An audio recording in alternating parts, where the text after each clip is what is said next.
la mesa editorial se amplía. Sumamos más micrófonos y puntos de vista en el sonar informativo. Hoy, Alberto Mayol. 8:34, estamos de regreso. Don Alberto Mayol, ¿cómo está usted? Muy buenos días o buenas tardes para usted. ¿Qué tal, Rafa? Un gusto saludarte. Buenos días, buenas tardes también. Escuchaba ayer a Jorge Araya acá en el programa hablar de la diferencia de fiscales que tiene Chile con países como España. Uno de los que mencionó, donde la cifra era, diría que abrumadoramente superior que en Chile por caso, digamos, la cantidad de casos que tenía que llevar un fiscal en Chile o en España. Una más de las diferencias de estrategia frente al fenómeno de la delincuencia, pero que me parece, al menos que en esta oportunidad al gobierno le está pegando fortísimo, dado además el impresionante registro, digamos, 18 muertos en menos de una semana. Sí, a ver, primero lo que tú planteas es un tema no menor. Nosotros estamos convencidos de que Chile tiene un Estado grande y más allá de las valoraciones, porque te puede gustar que sea más pequeño, te puede gustar que sea más grande, pero estamos claros en que Chile tiene alrededor de un 5% de su empleo en el sector público, y eso en los famosísimos y apetecidos países nórdicos es el 20, 25, 30%. En España es el 10%, en Francia es el 15%, o sea, el doble, 3 veces, 4 veces, 5 veces o 6 veces. También en varios otros países menos apetecibles desde el punto de vista de la propaganda, al menos, también suele ser estados más grandes. Entonces, en ese contexto, efectivamente, nos encontramos habitualmente con que faltan funcionarios para la operación de las labores del Estado. Ese es un primer elemento a tener en consideración. En segundo lugar, tú planteas un asunto que pasa colado, y es esta asociación inmediata entre delincuencia, presidio, policías y nada más. Es evidente que en el corto plazo, intervenir en el corto plazo requiere el trabajo de las policías, pero los policías no están para reducir la delincuencia en general. Y esto es bien importante entenderlo. Los policías están para detener a un delincuente en específico. Ya. Entonces, mientras nuestras políticas públicas sean que los policías conducen el tema de la delincuencia, entonces sencillamente no va a parar, porque los policías saben detener a una persona en específico que ha cometido un delito, si es que además tienen las herramientas, las condiciones de laboratorio, la preparación para poder establecer marcos probatorios, en fin. Pero los policías no están hechos para eso que llamamos genéricamente, que también es un error, prevención. La prevención, si hablamos de la prevención, o sea, no es preventivo llevar al niño al pediatra, ¿ya? Aunque es preventivo. Pero no es preventivo, porque si tú lo llevas y todos los días se come 3 paquetes de papas fritas, ¿ya? Eso no es preventivo. Claro. Y esto es lo mismo. O sea, si tú tienes ciudades donde los barrios no funcionan. Mira, Valencia, donde yo vivo, es una ciudad-puerto. Como todas las ciudades puertos de la zona, Marsella, Nápoles, era una ciudad que tenía niveles de delincuencia importantes para lo que es Europa. Obviamente menores que en América Latina, pero importantes para lo que es Europa. En Marsella todavía eso es intenso. En Nápoles todavía eso es intenso. En Valencia no. ¿Cuál es la causa fundamental de aquello? 2 factores fundamentales: el éxito de los sistemas educativos y la calidad de las políticas públicas urbanas.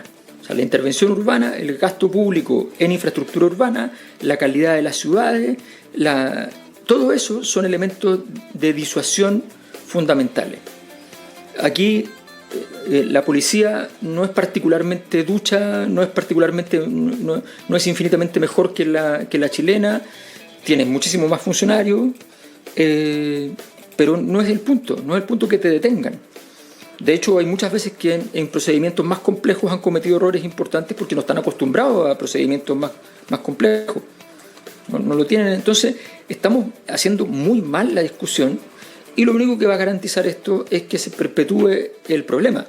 Los gobiernos tratan de salvar el día, yo lo entiendo, pero el problema está allí y no se quiere hablar de esto porque hablar de esto suena como que eres un blando, como que le echáis la culpa al empedrado y como que no se puede entonces entender que lo que hay que hacer es hacer lo que hace Bukele. Entonces, bueno, resulta que Bukele inauguró la biblioteca más grande de América Latina, que le costó $50 millones. O sea, todas las utilidades de la ISAPRE de un año, eso le costó. ¿Ya? Y resulta que, pero estamos preocupados de mirar porque detiene con humillación y oprobio a las maras. Nosotros no tenemos nada parecido a las maras, no sé si podrían imaginarse lo que es eso. Claro, sí. De hecho lo conversamos alguna vez acá con el ex fiscal regional de O'Higgins, Emiliano Arias, que nos decía, estuve en El Salvador y no hay ningún tipo de comparación con lo que ocurre. Ahora, para el gobierno, en este caso en particular, me parece que se va quedando muy restringido ya cuando tenéis fuego amigo o al menos codazo, no sé si fuego, pero al menos codazo del senador Insulza diciendo hay que poner estado de excepción. Le hablo de estado de sitio en la región metropolitana. Digamos, te están golpeando muy fuerte tus propios aliados o los que se supone que son tus aliados. Claro, y te cortan el registro de operación, no te dejan jugar en el fondo. Sí, es una jugada muy, muy dura que básicamente, estamos en época ya electoral, tiene una consecuencia, que puede ser causa también, pero nosotros no vamos a imputar la causa, pero tiene una consecuencia, que es el debilitamiento de la candidatura de Carolina Toá frente a la posibilidad ya apareciendo por todas partes de la supuesta presunta necesidad de que sea Michelle Bachelet la candidata. Entonces, eso está obviamente mediando esa comunicación, más allá de si sea o no la intención del senador Insulza y de otros que han hecho comentarios semejantes. Ahora, seamos claros, esta agenda, la agenda de delincuencia en general, si nos fijamos, es una delincuencia muy desgastante para los gobiernos, pero es una agenda que no produce nada. Las agendas que producen algo, ¿ya? Esto también puede sonar contraintuitivo y sorprendente, pero las agendas que producen rendimiento son aquellas agendas que suponen una discusión conceptual que es capaz de perpetuarse en el tiempo, que es capaz de sostener, incluso cuando el problema ha sido superado, es capaz de sostener su propia existencia. Si no, la urgencia política cambia y sencillamente se extingue lo que tú construiste. Ya, entiendo. Entonces, los temas de delincuencia, tal como están siendo tratados, sin un discurso político más complejo, nota al pie. El que lo hace muy bien al respecto, justamente, es Bukele. Nota al pie, a pesar de las cosas que parecían bien superficiales de Giuliani en Nueva York, también él, desde una perspectiva muy conservadora, como la de Bukele también en este tema, evidentemente también tenía una perspectiva con cierto fondo. Pero cuando tú no tienes ese fondo y tu discusión es a una pistola de X tamaño, tú tienes que poner una pistola de X por 2 en contra, si ese es tu discurso, eso no llega a ningún sitio. O sea, entonces esto es un juego de suma cero. Lo de Giuliani en Chile ha sido omitido, silenciado, ignorado, si se quiere, sistemáticamente, pero Giuliani, con su tolerancia cero, lo que decía era, si uno penaliza, castiga pequeñas faltas, crea una sensación de que no existe impunidad y las pequeñas faltas y las faltas más graves también dejan de ocurrir. Él no era lo que el tolerancia cero que hemos escuchado en Chile, que es una ridiculización barata, superflua y en algunos casos muy ramplona de lo que hacía Giuliani. Giuliani tenía, aunque en la última convención, no sé si lo viste tropezando entre las sillas, digamos, tenía un concepto bastante más, con bastante más calado del que se ha ocupado en Chile, del que se ha citado en Chile, incluso por altísimas autoridades del país. Totalmente, la primera magistratura. Y voy más lejos. Mira, el mejor ejemplo es la Alameda post-estallido. Claro. ¿Cuál es la tesis central de Giuliani? Más allá de la seguridad, es que cuando tú dejas el semáforo roto una semana, cuando tú dejas la parada del autobús una semana destruida, cuando tú no repones el mobiliario urbano, el delincuente, aunque haya sido pillado, ha ganado. Porque la delincuencia ha ganado sobre la civilización, por decirlo así. Esa es la tesis. Por tanto, él tenía además un sistema de cuadrillas que salían rápidamente a arreglar lo que había quedado después de los desmanes, desórdenes o situaciones por el estilo. Bueno, aquí lo que se hizo fue dejarlo no una semana, no un mes, no 3 meses, no 6 meses, no un año. Esto se demoró. Todavía quedan vestigios de eso, muchos vestigios gigantescos. De eso. Por tanto, la sensación de anomia aumenta. Claro. Y al aumentar la sensación de anomia, aumenta la anomia. Y al aumentar la anomia, sencillamente aumenta la delincuencia, porque la anomia es el principal factor que genera delincuencia. La falta de norma. La sensación, efectivamente, la anomia es la percepción de que la norma no sirve para nada y de que la norma debe ser, lo más razonable es vulnerarla, pasar por encima, y no reconocerla como existente. Y ahí es donde Claudio Orrego, gobernador, se está haciendo un espacio. Tiene una campaña intensa que se encarga de reiterar ante los medios por limpiar, por volver a normalizar y hermosear el centro de Santiago. Todo el eje. Sí, efectivamente. Eso es lo que ha hecho Orrego, lo ha hecho razonablemente bien y creo que ha apuntado a un tema que es interesante. Ahora, la forma en que está la discusión y además la posición política en la que está con sus votantes le hace muy difícil funcionar. De hecho, los votantes de él son más votantes que si no votan por él van a votar por la derecha y sin embargo sus alianzas son por izquierda. Entonces está en una posición compleja porque ese es el problema del centro político en este momento, que hay una situación de contrariedad y de falta de comprensión también de las élites políticas de cuál es el escenario actual. Hay un problema de que sencillamente siguen haciendo más o menos lo mismo, pero no saben muy bien lo que hacen. Ya, perfecto. Hoy por hoy, con este escenario, ¿cómo dibujar la salida y hacia dónde va esa salida? Porque me parece que hoy día diste una pista bastante fuerte, digamos. Se va creando la sensación, intencionada o no, digamos, de que la única salida apunta hacia la doctora Michelle Bachelet. Sí, eso ya tiene cara de algo más relevante. Yo no sé si ella está de acuerdo, todavía no tengo claro que ella esté de acuerdo. Las señales que ella ha dado son distintas en todos los tonos, a mi juicio. Pero las presiones son importantes para que vaya. ¿Cuál es la intención? Me resulta difícil de entender en términos estratégicos, porque la probabilidad de que un candidato de la izquierda gane la próxima elección hoy día es muy, muy baja. O sea, estructuralmente uno mira el escenario. Te pongo un ejemplo. Hago una pregunta sistemáticamente desde el año 2003, que es sobre la legitimidad de la riqueza. Si la riqueza proviene del mérito o si la riqueza proviene del abuso. En general, no como absoluto. Y el resultado habitualmente siempre era un poquito más hacia el abuso, 52%, 53%, antes 56%, para el 2012, 2013, 2014, y ahí hasta el 2019 eso subió a 60%, a 62%, y desde que asumió Boric y gana y pierde, se rechaza la nueva constitución, ese porcentaje se invierte y pasa a estar la riqueza como mérito arriba. Pero en la última medición que hicimos la semana pasada, batió récord total. Si el récord al revés era un 62% a favor de la riqueza como abuso, ahora la riqueza como mérito marcó 66%. Entonces estamos hablando de un clima, y eso es un gran predictor de hacia dónde van a ir los votos. Entonces mi impresión es que, de hecho, entre la gente más pobre, aquellos que consideran que la riqueza como mérito es algo real, esa población vota toda derecha, toda, ¿sí? No se pierde ni uno. Entonces es un gran predictor, y ese predictor está hoy día explicando muchas cosas y es casi una garantía para, por ejemplo, para candidatos que vengan del mundo empresarial o Max Luxich, qué sé yo, casi una garantía del triunfo. Ya.